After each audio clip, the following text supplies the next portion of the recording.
Hi there, welcome. Happy Friday. Welcome to the fourth meeting of the year. Our illustrious president is in Wyoming. Aren't we jealous? Let's wave and to say hello to Jeff. So if you'll rise, we're going to have a meet and greet so you can meet your fellow members. And you can also buy raffle tickets until 12:15. So Jeff will be in here, so you can buy raffle tickets. Meet somebody that we're going to be doing this for 5 minutes. Meet somebody you haven't met before, and then we'll reconvene in 5 minutes.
Nope.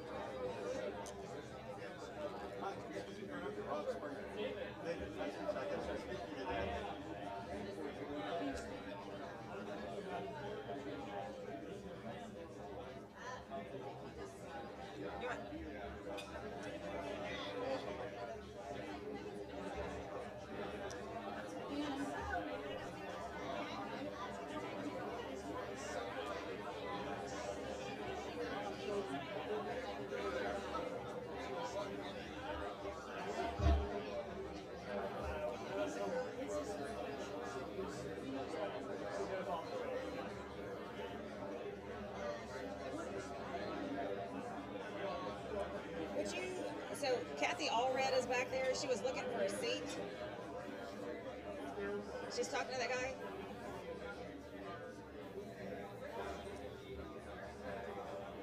You want to sit over here? Sit over here.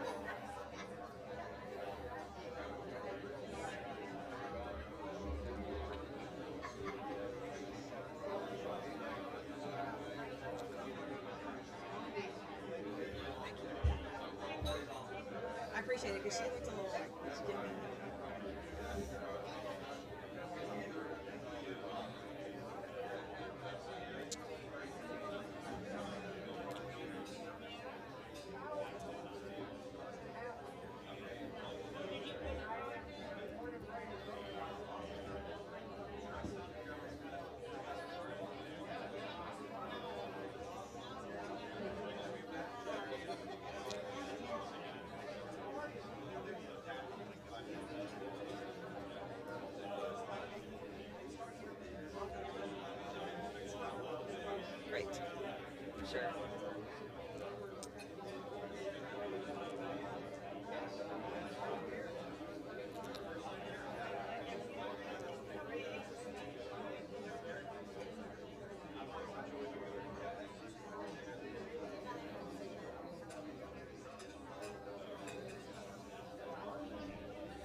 And if you'll stand,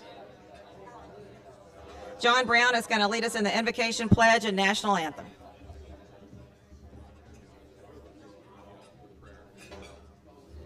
Okay, I'll make that up.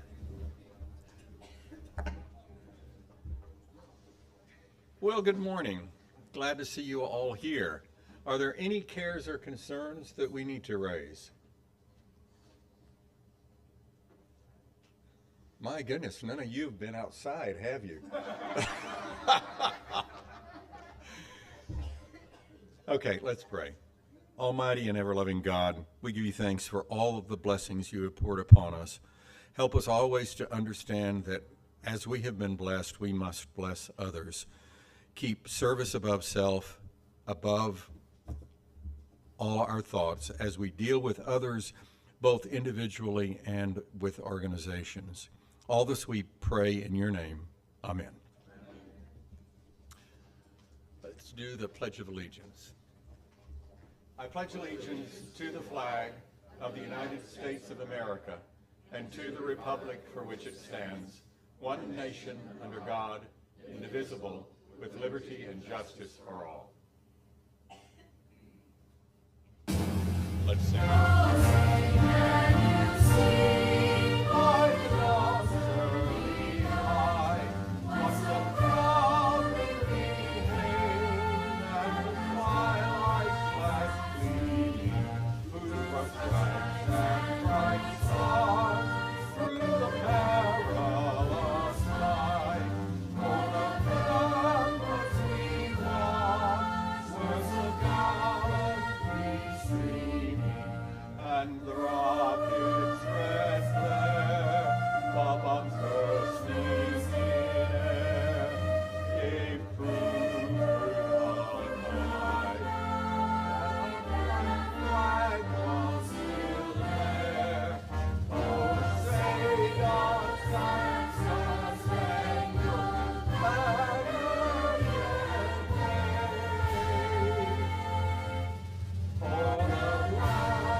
New music.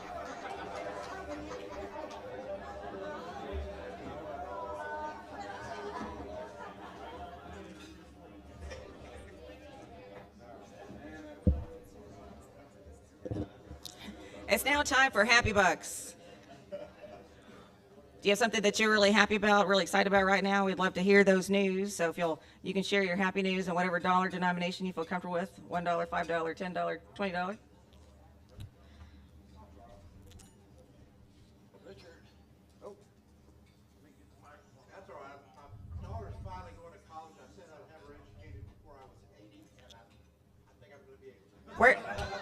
Where's she going? Where's she going? University of Denver. Wow.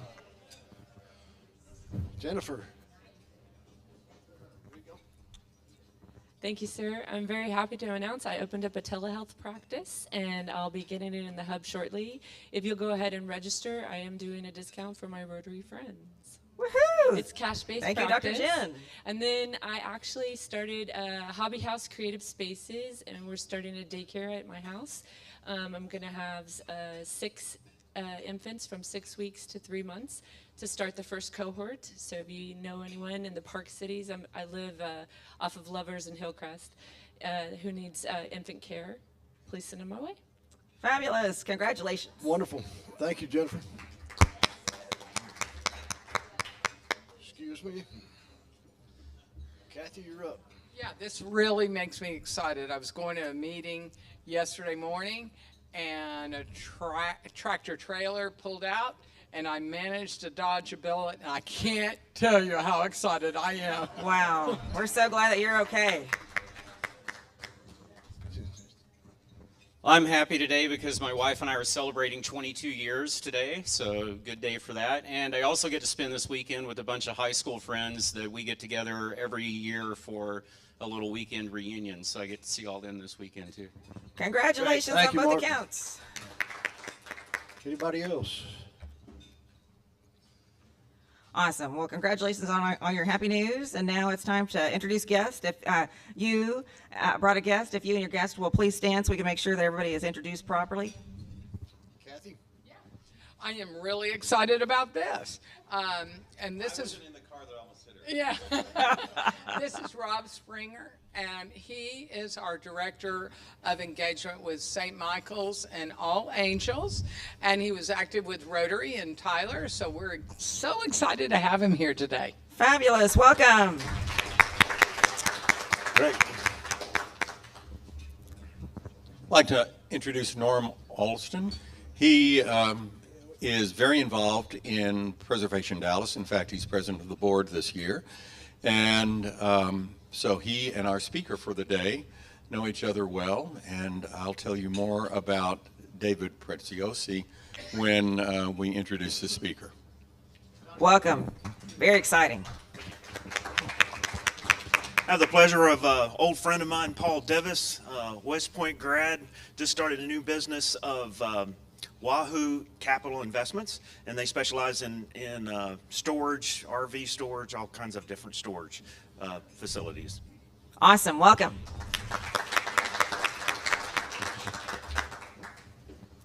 I would like to introduce my wife, Roselle. She's a WashU graduate of a long time. We just went to her 50-year reunion in St. Louis a couple of weeks ago. She's a teacher and for many years, but she's actually a Rotarian. She's just not a member of a Rotary club. Roselle Gilman. Welcome, Roselle.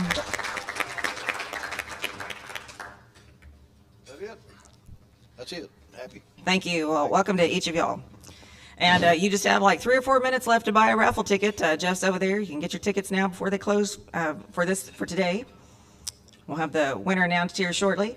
And now Mr. Eric Harrison is going to highlight past President Richard Stanford.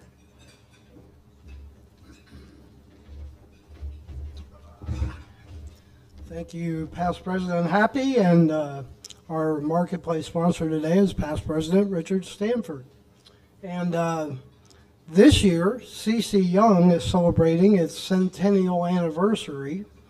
Around 1917, Reverend Christopher Conley Young began his mission to create a home for widows who were penniless. As the story goes, one of his parishioners at Tyler Street Methodist Church approached him after Sunday service. She asked for his help, and he heard her plea. From that moment, he set out a vision of what could be. From that vision, C.C. Young's senior living was chartered in 1922. A deep calling to serve others has been with us since our beginning. Today, more than 450 residents call C.C. Young their home. The organization has evolved to provide all levels of care, from independent living to end of life, and everything in between. They also provide community services in 13 counties in North Texas. C.C. Young is a nonprofit organization delivering many advantages that for-profit retirement providers may not or cannot provide.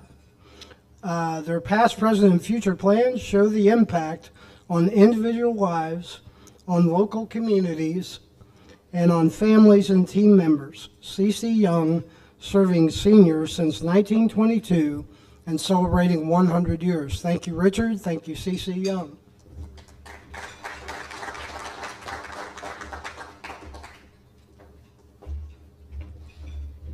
Thank you, Richard. And Ms. Michelle Brown, if you'll come on up, you'll be receiving your permanent badge.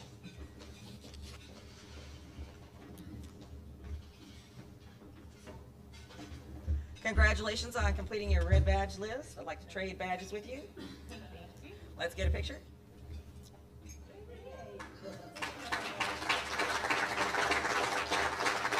Congratulations.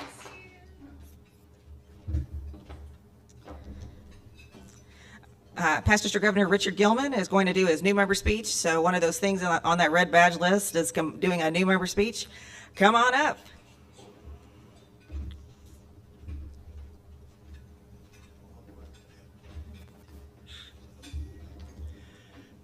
I'm Richard Gilman. I'm a Dallas native. I'm actually married to another Dallas native. Both of her parents were born in Dallas. I went to Stephen C. Foster Elementary School, and some of you may or may not know this club used to do projects with Stephen C. Foster years ago. And I also went to Hillcrest, and you all do projects with Hillcrest, so I feel quite related to this club. I went to Hillcrest with Linda Cullum, and she's a member of this club. I asked her out several times, but she kept turning me down. But then I went to North Texas University. I think they called it North Texas Normal College back then, but became a teacher. And for 54 years, I have been a classroom teacher. I started in 1966 at an elementary school on Kauai, and we were actually there 3 weeks ago with our grandchildren. I showed them my classroom. It's still there. And then I ended my career, the last 10 years, I was teaching teachers at University of North Texas. I supervised student teachers, and I did that until COVID, and so I guess I'm retired now, but I may go back. They have plenty of openings for that particular job, but I enjoy doing that the most, I think. Well, no, I shouldn't say that. But anyway, my other career is, while I was teaching in Plano schools, I met Roselle Kessner, and eventually we got to know each other and got married. We've been married 46 years, and we have 3 grown adult children. They're all out of college. They're all married. They all have houses. They all have jobs. I think. I guess I'm doing okay, or we are. And so Rotary, I learned about Rotary in the 70s. I was a speech teacher in Plano, and the principal came up and said, the superintendent says you have to send some students to this Rotary 4-way TED speech contest. So I did what I'm told, and so for several years there, I was sending students. And then later in my career, my principal was a Rotarian out in Richardson, and I learned about it, and I knew a little bit from previous days, and I was doing career studies with students, career work study programs. And I always needed jobs for my students, and I remembered that the Rotary Club had all these managers and company owners. So I joined for selfish reasons, I confess. But anyway, I did join and was very active and never had problems finding jobs for my students ever again. Anyway, over the years, I've been members of a few clubs in the Richardson area, and I recently, 2 years ago, joined the E-Club, the online club, and I just it wasn't doing it for me. So I started watching you guys regularly, and I think I watched Plano and Dallas and Richardson East, some other clubs, but I just feel like this is the club that I feel is most what I think Rotary is, the camaraderie and actually meeting people and welcoming people and doing things together as a group rather than on the TV. But I'm glad to be here. Richard Gilman.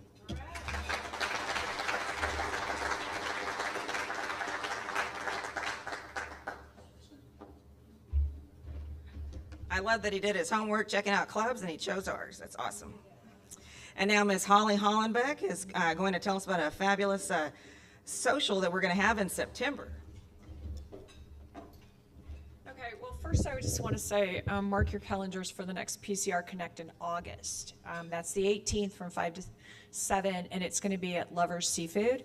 So that's going to be the next happy hour, but we have some amazing news. You're going to be getting an email soon about a fantastic VIP behind-the-scenes tour at Cowboys Stadium, and it includes dinner. It's a wonderful opportunity for us to all socialize and bring your spouses and your family. It's going to include some really cool stuff.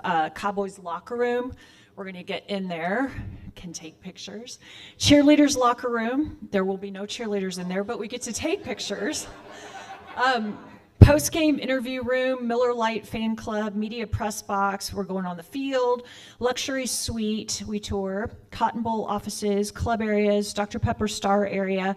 There's free parking for us all, and it's going to also include a free drink ticket and a 3-course meal served suite style in the stadium club. So it's going to be a private tour just for us, so please keep that date. It's a Sunday, September 25th, from 5 to about 8-ish, depending on how long the dinner and tour take. So mark your calendars. We have to have a total of 50 people at it. So if we have to, we'll start inviting the Dallas Club. But I'm hoping with spouses and family, we can at least hit the 50 number and get enough for this wonderful dinner and tour. So watch your emails. You'll be getting notices about it, and pre-registration will be coming out. And we hope you can make it. Thanks.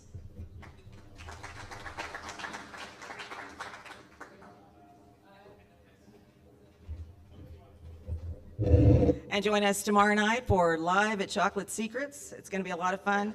7 o'clock.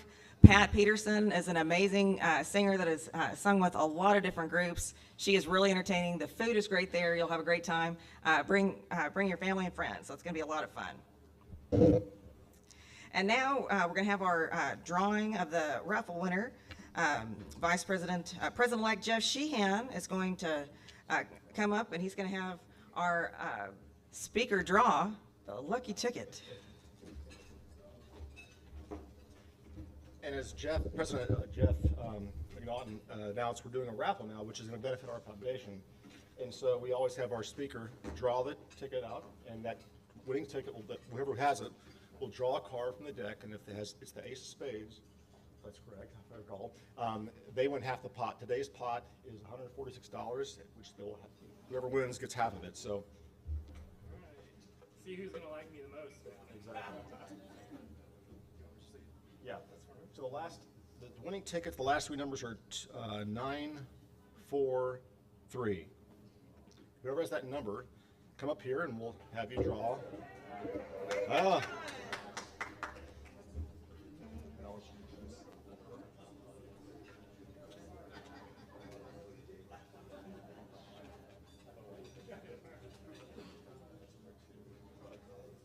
No, so come up here. I get this. You draw a card. Yeah, do it. What's the card?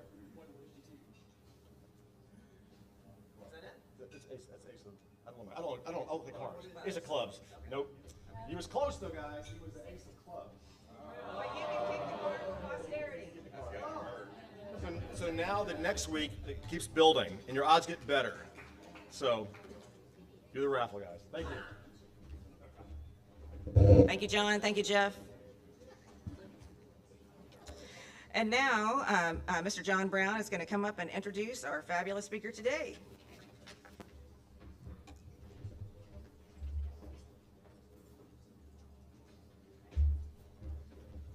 Thank you, Happy. Today it's my pleasure to introduce David Preziosi, a man whose talent and hard work I respect and who I count as a good friend. David just began a new role as the executive director of the Texas Historical Foundation after working for 10 years as the executive director for Preservation Dallas.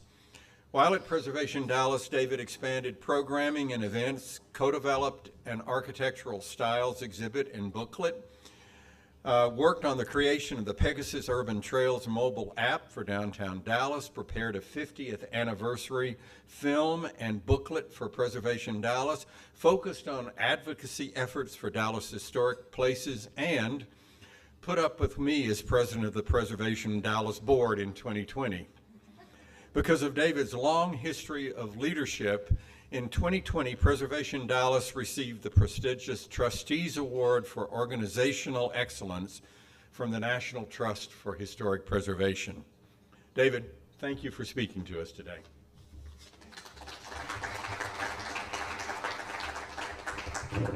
Thank you, John. And I will have to say he had probably one of the hardest presidencies during COVID, trying to figure out how we were going to survive in a world where we couldn't meet and we couldn't raise money. But we did it, and I want to thank you, John, for your wonderful leadership during that time. We also have the current Preservation Dallas president, Norm Halson, who's here today. So I am going to do sort of a hybrid presentation and talk about both organizations. But focus, John wanted me to focus on talking about some of the endangered places in the Dallas area. And so I'm going to show you some of those great projects and things that we've been working on. Thanks, he's already advanced me. That's great.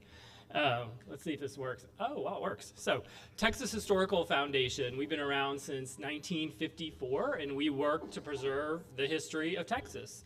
And how we do that is through grant projects. We have about a little over $2 million in grant endowment funds, and we give out about $80,000 to $100,000 worth of grants each year to projects all across the state. And a lot of our projects are mostly in small rural communities that have less access to money. But we work on preserving buildings, archaeological sites, documents, artifacts, records. We also provide money for producing films and publications, exhibits that help to discuss and talk about the history of Texas. And then, as John just mentioned, I was with Preservation Dallas for 10 years, working very hard there to preserve the historic places of Dallas. Preservation Dallas just celebrated its 50th anniversary this year, so pretty impressive for a nonprofit organization to have reached that mark. And Preservation Dallas has only done that because of the really wonderful support from board members, from staff, and from the community overall. And so the mission of Preservation Dallas is to preserve, educate, and advocate for historic buildings across the city of Dallas, as well as the park cities. We try in the park cities to advocate there, and I see Norm shaking his head. Sometimes it's a little hard because the park cities, they do not have the same kind of legal protections that you could put in place in Dallas for historic buildings. So it's a little more challenging, but we do also work in that area as well. So I'm going to talk a little bit about historic resources and what they are. Typically, a historic resource is anything that's 50 years old. Now, it doesn't count people, just buildings. But you can see on the slide some of the really diverse types of architecture that we have in this area, all the way from our amazing commercial buildings that we have in downtown Dallas, mostly from the early 1900s to the mid-1900s. We have some really amazing historic neighborhoods. Of course, you think of like Swiss Avenue and Winnetka Heights and Junius and Munger, and there's some really, really incredible neighborhoods. We have great historic schools, some in better shape than others, and some that may be coming down, which we'll touch on a little bit later. We also have amazing parks that have some incredible WPA and CCC era stone buildings and pavilions and bathrooms and benches and all those things that you see from that era. We also have things like artwork, especially all of the murals out at Fair Park are historic as well. And then we have archaeological sites also, for instance, the La Reunion site over in West Dallas. And Oak Cliff, which is very early settlement that didn't last, but there still remains in that area. So why do we do historic preservation? Historic preservation, in its basic sense, provides us a visual link to the past. It can also tell about the community's stories and events that happened in those locations. Take, for example, the sixth floor museum, which you see on the slide, the Old Texas School Book Depository. I mean, where is the best place to tell the story of the assassination of President Kennedy? It's where it happened, where you can stand on the sixth floor, you can look out at Dealey Plaza, and you can see the events that transpired that day. You could do that in a museum in Plano or Washington, D.C. or something like that, but it doesn't have the same visceral impact if you're not standing in the place where that event happened. And that was also an endangered building. After the assassination, there were many calls to demolish the building and kind of erase the stain on Dallas of that what happened that day. But there were some very forward-thinking people that said we need to preserve this building. It's important. And then it was eventually in the early 1970s was incorporated into part of a historic district, the West End Historic District, which helped to set in motion to preserve the building. And of course, you can't think of it today without having that place. I mean, that's one of the most visited sites in Dallas today. So we really think, especially like Linda Lynn Adams, if anybody knows her, she was a major force in making sure that museum happened. We also, preservation also adds really a sense of place and uniqueness. and it can also help the economy with tourism, improve property values. We've certainly seen that in the Bishop Arts area of Oak Cliff. I mean, it's taken about 20 years to get where it is today, but now it's an incredible place to go.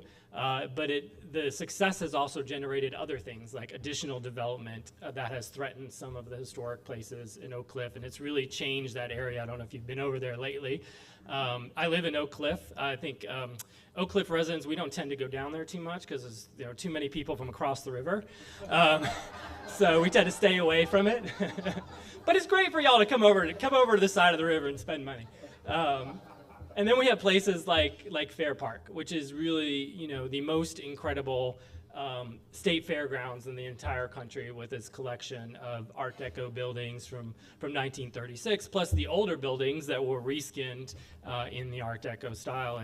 And Norm has been heavily involved in Fair Park, so if you want to tour Fair Park, that's the man. He can even drive the trolley around and show you all the amazing sights in there. But I mean, that's really, that is so special, Fair Park, that it's actually a National Historic Landmark, which is the highest designation you can receive in the country for an historic site. And then we only have two others in the Dallas area. One is Dealey Plaza, and then the other one is the Highland Park Shopping Center as well. So we have three in the area.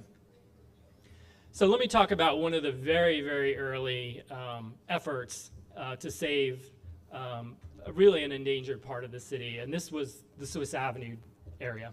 Now, many of y'all have been down Swiss Avenue.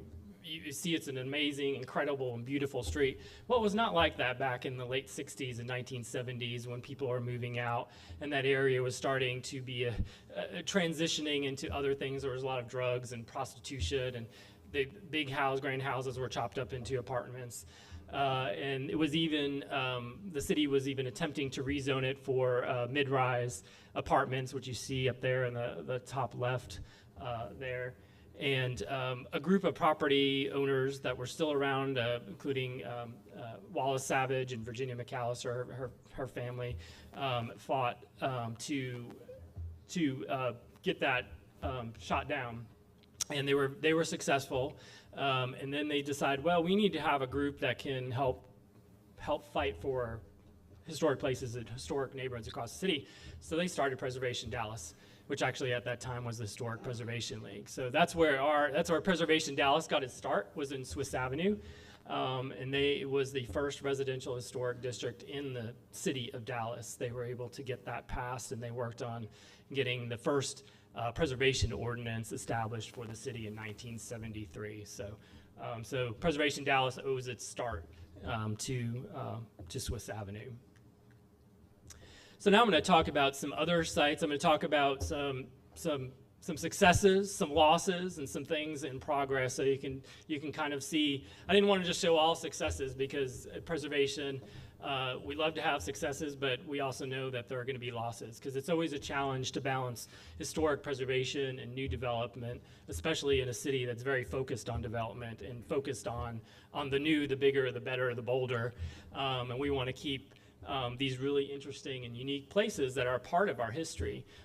These places are really the vessels that hold the stories of Dallas and how Dallas developed as a city. And so I think it's important that we work to preserve as many of these places as we can.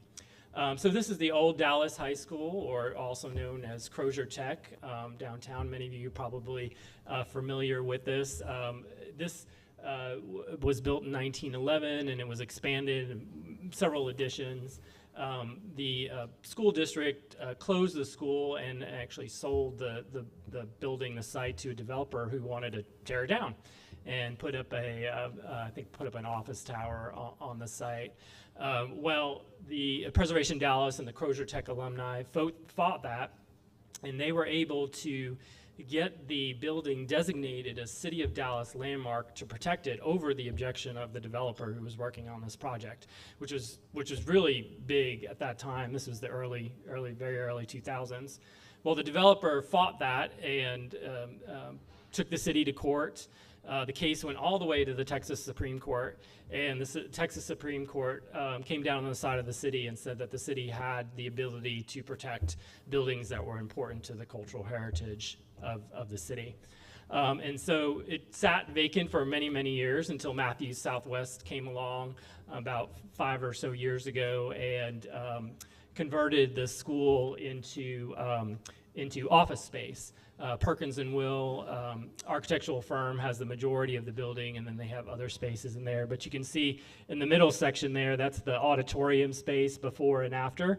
And now the auditorium space is sort of the central meeting space for the Perkins and Will firm. And this is the Knights of Pythias building in Deep Ellum. This is an incredibly significant building dealing with the African American history of Dallas. This building was built in 1916. It was designed by William Sidney Pittman, who was the first African American architect in Texas. He was also the son-in-law of Booker T. Washington. And so this was built for the Knights of Pythias, which was a fraternal organization. And they were also provided death benefits for their members, as well as burial expenses, which was pretty important at that time for African Americans. It also served as the first really professional building for African Americans. There were African American lawyers and doctors and dentists in that building. The Depression was not kind to the Knights of Pythias, and they unfortunately lost the building after that. It was sold in it was sold to different people, but different companies. But in the 1950s, it went to the union bankers who did that lovely paint and kind of redid the facade and did all that. But thankfully, a few years back, as part of the EPIC development in Deep Ellum, this building was restored back to its original exterior as close as they could get it. They had some historic photographs and renderings of the building. They didn't have the original plans, but they were able to get it back pretty close. And now it serves as a hotel called the Pittman. They have a really wonderful restaurant and bar in there, so you can go see it. And it's a really wonderful way to preserve that part of Deep Ellum's history. And this is the Statler Hilton Hotel. This was another huge battle that Preservation Dallas and others took on to save this mid-century, really one of the most amazing mid-century pieces of architecture that we have here in Dallas. It opened in 1954. Conrad Hilton actually purchased the Statler chain while this project was under development, and Statler was more well known than Hilton at the time, so that's why it was called Statler Hilton. And it was really a cutting edge design for the time with the shape of the building, the cantilevered construction of the building. It also had a heliport on top of the building. So if you arriving by car was too pedestrian for you, you could fly from Love Field and land on top of the roof. But that did not last very long because flying through buildings in downtown with a helicopter is kind of difficult. So they gave that up. But also had a very important visitor who stayed at the hotel. That was Linda Lee Lama, which you see on the top right. She was here for Neiman Marcus's South American fortnight campaign, and she was brought in. She came by limousine from the airport, and she actually stayed in the hotel, and they would walk her down the street to Neiman Marcus as part of this project, or as part of the fortnight. And then down on the bottom, you see what was the Empire Room, which was sort of the Rat Pack social center of Dallas, where they had all of the performances. They had a stage that raised and lowered from the floor, and there was a mural that was designed specifically for the hotel by Jack Lubin out of New York, and it was uncovered when they were starting to restore the building, and it's been restored and put in the lobby. But this hotel closed in the early 2000s. It actually sold and was another hotel brand, and then that closed. And the city, when they were developing Main Street Garden, wanted that site for Main Street Garden in a park in addition to the park, which would have meant the demolition of the building. So Preservation Dallas stepped up. We got Preservation Texas to step up for it. And we even got the building on the National Trust for Historic Preservation on their 11 most endangered sites to really call attention to the importance of this building. This was at a time when mid-century architecture wasn't the cool thing we think it is today. This was pre-Mad Men, so it was pre all of that sort of you know, having the 1950s was cool. So we had to really raise a lot of awareness about why this building was important. But thankfully, we were successful. The city backed off. And again, it sat vacant for many years. There were several development attempts until the latest developer, Centurion American, came on, and I think it was about 2014. And it took him about 3 years to restore the building. Now it's a mix of hotel, apartments, and restaurants in the space. It's a great project. You can walk through the lobby. You can go have drinks on the roof at the waterproof bar where the heliport used to be, which is now a pool. But you can go up there and see the building. This is the 10th Street Historic District in Oak Cliff on the east side of 35. This is another very important tie to the African American history of Dallas.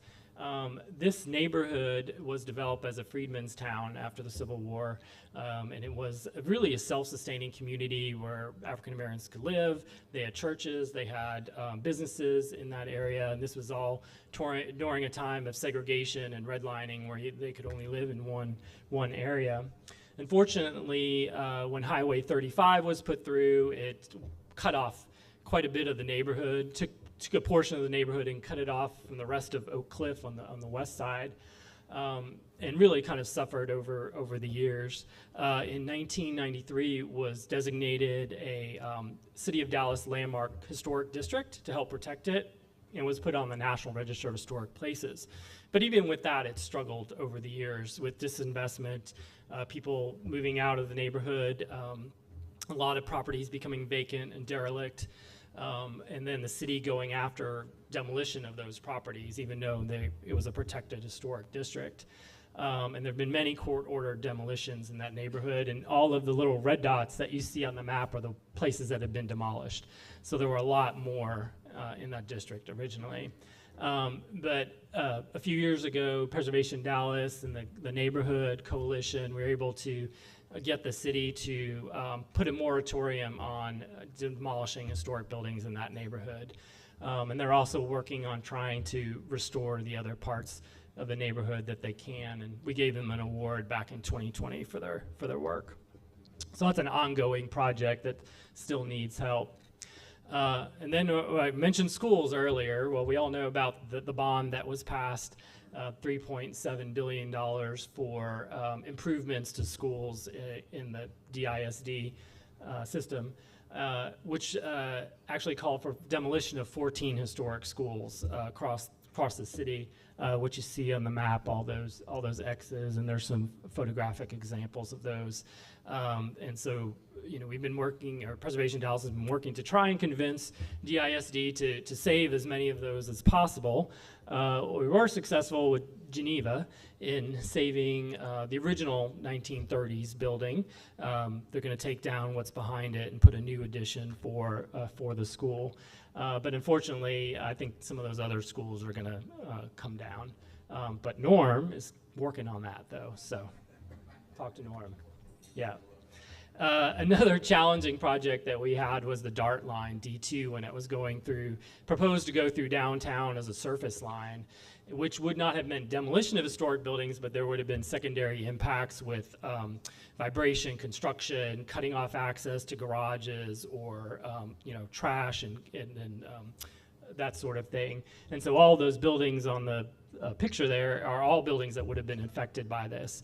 So Preservation Dallas started a coalition of the property owners and stakeholders in the area to fight this and to make sure that these historic buildings were not impacted. With that, and a lot of lobbying of city and DART eventually got DART to push the subway line underground. And with a new, that's over there on the right, the new line, which is pretty much going to go down underneath Commerce Street. It's still in the finishing the design phase before they can start construction. So this is still a few years out, but Preservation Dallas has continued to watch it, because one of the options with the subway line was to go underneath Dealey Plaza and to cut up Dealey Plaza to do that, which was not a good thing to cut up that historic site. So we were able to use some national preservation laws to get them off of that, so they're no longer going to be digging up Dealey Plaza. Deep Ellum is another area that's really a concern for preservationists in the city. Of course, Deep Ellum is an important part of our African American history again, but it's seen a lot of development pressure, especially on the edges of it, with a lot of new very tall buildings going up, as opposed to these 1- and 2-story buildings that were typical of that area. But one good piece of news for this is that Preservation Dallas got a grant to work on getting Deep Ellum established as a National Register Historic District, which won't provide protections for the area, but it will provide access and incentives to help preserve those buildings. And that was a very big step, because we've been working on that for many, many years, trying to get that underway. Brink's Coffee Shop. How many of y'all know Norman Brinker? Or how many of y'all been there maybe? Some people may have been there, yes. So this was Norman Brinker's first new restaurant. When he came to Dallas, he opened Brink's in 1964. And of course, he went on to develop Chili's. And well, he bought the Chili's restaurant that was on Greenville and then expanded that concept. But he also came up with Steak and Ale and Bennigan's and all those other things, and then obviously became Brinker International. But this is a really fun Googie style building. You can see Norman Brinker and his wife Maureen are there down on the bottom in front of the restaurant. But this is over in East Dallas on Gaston, and it was threatened with demolition. We put it on our endangered list to try and call attention to it as one of the few remaining styles of architecture, the Googie style of architecture, which originated in LA, here in Dallas. And because there was some people interested in tearing it down for townhouses and other things. But eventually there was a owner that came along, purchased the property, restored the exterior, and then COVID came. So they kind of sat. But now there's a Nashville hot chicken place in there. So if you want some hot chicken, you can go over there to Brink's. It is hot. Norm says it's hot. Yeah. So really an interesting piece of not only our architectural history, but our culinary history here in Dallas. And this is the Cabana Hotel across from downtown, a really interesting, fabulous building. It opened in 1963. It was developed by Jay Sarno out of Atlanta, who had 2 other Cabana hotels, one in Atlanta and one in Palo Alto. This was his third. But he went on to develop Caesar's Palace and Circus in Las Vegas. And we think he was kind of testing out his over-the-top ideas. There were lots of Greco-Roman statues and fountains and lots of really bold colors. And they had a cocktail lounge called Nero's Nook. And all the waitresses were called goddesses, and they were dressed in togas, which you see on the screen there. Very short togas. Yes. But one of the most famous goddess there was Raquel Welch. She was a model for Neiman Marcus, and she worked there as a goddess. And that's where she was discovered and then went off to Hollywood by somebody who came to the hotel and visited. So the hotel had a rocky lifetime of different brands and closing, and it became a jail for a while by the county, and then they decided to sell it when they were finished a new jail. And it was up for purchase, and there was a developer that was interested that wanted to tear it down for a data center.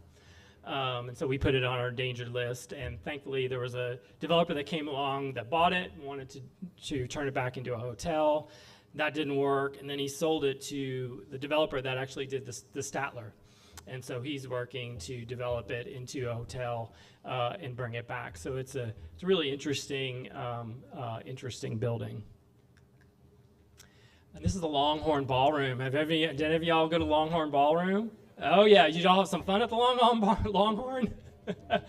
So this is probably one of the kitschiest buildings you will find in Dallas, with its Western themed storefront that was added to it. The building was actually built in 1950 for Bob Will's ranch house, and it was a very nondescript sort of utilitarian building until Dewey Groom came along, and he managed the club for a while. And then in 1960s he bought it, and then in 1963 he added this Western themed front to it, faux facade to the building. But of course, there were some incredible acts that came through this building, not only with country and Western, but blues and jazz and rock and punk rock and Tejano and everything that came through this building, or came through it. The building was actually worked on pre-COVID, and they had new owners just opening back up. And of course, COVID came, and then they went into bankruptcy, and then they had to go into foreclosure. And so when this was coming up for foreclosure, for auction, we were very concerned about it because it's over there in the Cedars area, close to where the high-speed rail is going to go eventually. And so there's a lot of development pressure in that area. But thankfully, Edwin Cabanis came along and he purchased the building. He's the same one who did the Kessler Theater in Oak Cliff, and he did the Heights Theater in Houston as well. And so he's working to make this a whole entertainment venue. They want to add an outdoor theater, outdoor space for, I think, to seat about 4,000 people or so. So he's working to save the really interesting history of the Longhorn. And this is unfortunately going to be a loss. This is the Atlas Metalworks over in West Dallas, not far from Trinity Groves. And this company actually dates back to 1905, but what you see on the slide there on the top, those buildings were built in 1928 when they moved across the river after the levees were built into this larger site. And they built a lot of metal fabrication, the culverts and things that built Dallas. They were also involved in the war effort as well during World War II. The company closed several years ago, and the site has remained vacant and was put up for sale.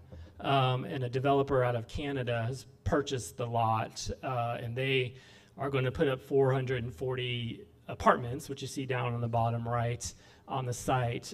They have agreed to save the original office building, which is that masonry Art Deco building in the front of the site, but unfortunately all those really great, wonderful metal sheds are going away as part of that. And that was a fight. I met many times with the developers over it and with city plan commissioners about it, and unfortunately there was not enough support to save that site. But they are going to put up a historic marker on the site to at least designate the importance of the site and what was there as part of Atlas Metalworks.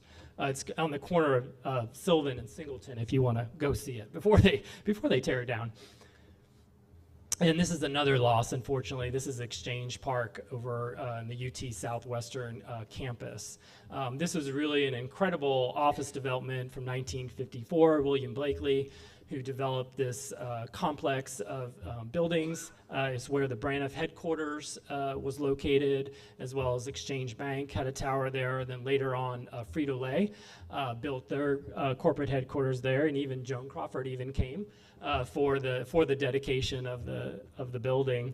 But it was really cutting edge and advanced for its time. It was had the first indoor mall, which they called Indoor Streets in Dallas. So this predated North Park. And you can look at this design and look at North Park, and you can see a lot of similarities. Of course, that was much smaller, but it was the first attempt at having an indoor conditioned space with shops and restaurants opening up into one corridor. But unfortunately, UT Southwestern is going to be demolishing this to build a hospital on the site at some point in the future. But this is where Mickey Mantle had a bowling alley in the basement there. That's where the La Tunisia restaurant was located, one of the really, really fun restaurants in Dallas. So, unfortunately, that's going to be coming down probably by the end of the year or early next year. And so we're getting to the end here, and this is the Oak Cliff United Methodist Church over on Jefferson in Oak Cliff. And unfortunately, this is a City of Dallas landmark, so it's protected, but it's been vacant for a while. There's been a fire in there, and vagrants have gotten in and damaged the building, and now it's being evaluated for its structural soundness. And Norm and John will know what I mean when they bring in an engineer. Usually that means the engineer's going to say it's got to come down. So that's going to be a fight to do that. So if you want to find out more information about the two organizations, you can. I've also have some of our magazines from the Texas Historical Foundation in the back table there if you want to grab one on your way out. Both of these organizations are membership organizations, so we'd love to have y'all as members. I'm sure Norm would love to have you as member of Preservation Dallas, and I would for Texas Historical Foundation. But you can find out more information there. And so I guess that's it. Oh, I forgot one thing that John didn't mention. When I was in Mississippi and worked there for 10 years or 16 years before coming back, I was a Rotarian there with 2 clubs, and also did the group study exchange to Australia way back in 2001. And that was an incredible experience to spend a month in Australia traveling around to Rotary clubs and talking about, we were talking about Mississippi, but just being able to meet the Rotarians on another continent and to be able to talk to them about what we were doing. So anyway, thank y'all so much for having me today. Oh, questions? Sure, I'll take questions. All right. Oh, that won't come up? Nope. We got 3 minutes. Oh, 3 minutes. Wow, I got done in time. We got one in the back.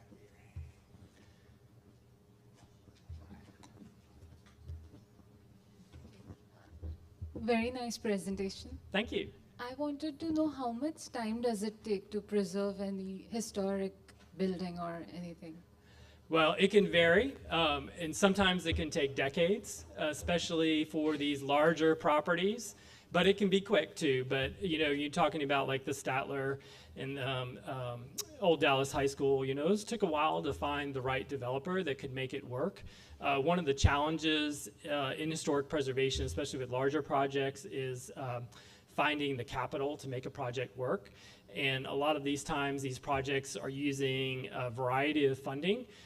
There are state and federal incentives for historic preservation that can provide tax credits and tax incentives for it. There's local incentives as well with the city of Dallas.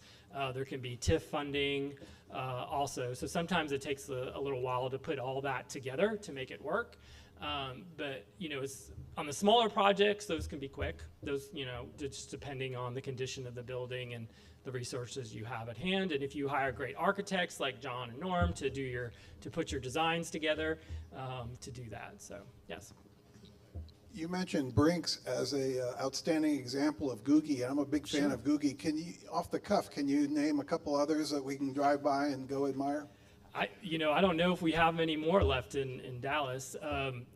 Some of the Kip's Big Boys restaurants were in that style. And if you're not familiar with Googie style, it's sort of a very geometric style. You have a lot of sloping roofs. If you look at the wall on Brinks, the concrete blocks are actually set at an angle to the ground, which is really interesting. And it's those really wonderful, crazy signs that you see of all those geometric shapes, which Brinks still has its original sign. But no, I need to investigate that some more and see if there's more. Do you know of more in Dallas? Yeah. Diners. They were diners and drive-ins, gas stations as well.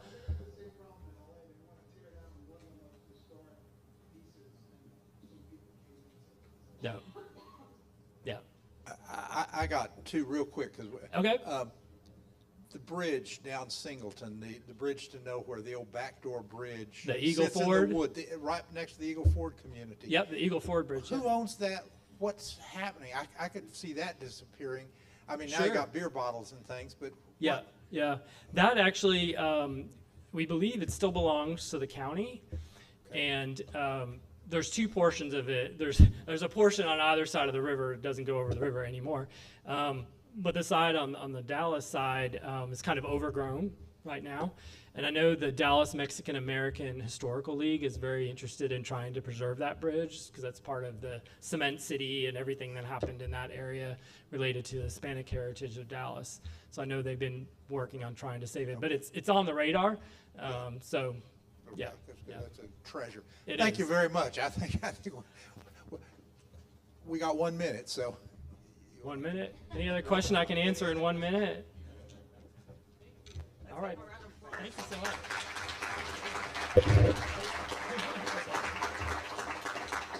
A book is being placed in your honor at McSHAN Elementary. Oh, wonderful. Yeah, we really appreciate you being here today. Chris and Amanda McNeil are really involved with the Preservation Dallas. Okay. And then Laurie Aldridge's husband is the grandson, and they have the Aldrich House, and so we'll be having a social out there. It's really cool. They have really cool tours. And Yes. so, And the Aldrich House is in Swiss Avenue, so you saw it on that Swiss Avenue slide. Yeah. awesome. Thank you Yes, so much. thank you.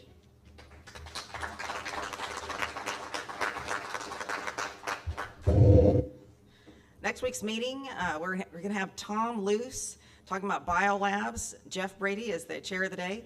And Miss Lynn Berman is going to recite the four-way test for us. If you'll rise.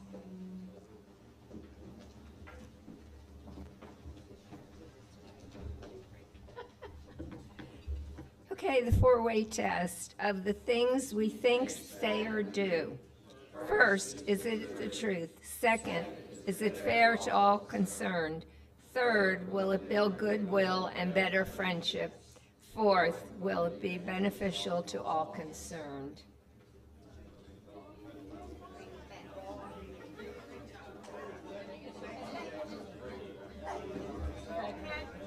Have a great weekend. Thank you so much. I appreciate it. I'm sorry?